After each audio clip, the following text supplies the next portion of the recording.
இந்த காதல் தோல்வி அப்படின்ற ஒரு விஷயத்தினால நிறைய பேர் அவங்களோட வாழ்க்கையை தொலைச்சிட்டு சுற்றிட்டு இருக்காங்க.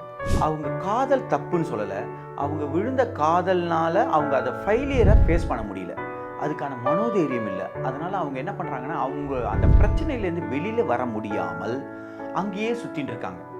அப்போ இதனால தான் அவங்களோட வாழ்க்கையில் அடுத்த கட்டம் என்னன்றது கூட அவங்களுக்கு எதுவுமே தெரியல, பிளாங்காக இருக்குது. பிகாஸ் ஆஃப் லவ் ரொம்ப இம்பார்ட்டன்ட், நான் இல்லைன்னு சொல்லலை. ஆனால் அதை ஹேண்டில் பண்ணக்கூடிய மெச்சூரிட்டி லெவல் அவங்களுக்கு இருக்கணும். அந்த மெச்சூரிட்டி 100% எல்லாருக்கும் இருக்குது. சம்டைம்ஸ் நம்ம எமோஷன்னால் அதை எங்கேயோ லாஸ் பண்ணிடுறோம். ஸோ அதனால் இந்த மாதிரி பிரச்சனை இருக்கிறவங்க இந்த மைண்ட் ட்ரீட்மெண்ட் மூலமாக பிளாக்கேஜ் அண்ட் எமோஷனை தூக்கிட்டா அவங்க இந்த பிரச்சனையிலேருந்து வெளியில் வந்து ஃப்ரெஷ்ஷான ஒரு வேர்ல்டை பார்க்கலாம். அவங்களோட வாழ்க்கையை அடுத்த கட்டத்துக்கு நவுத்த முடியும். இது 100% உண்மை.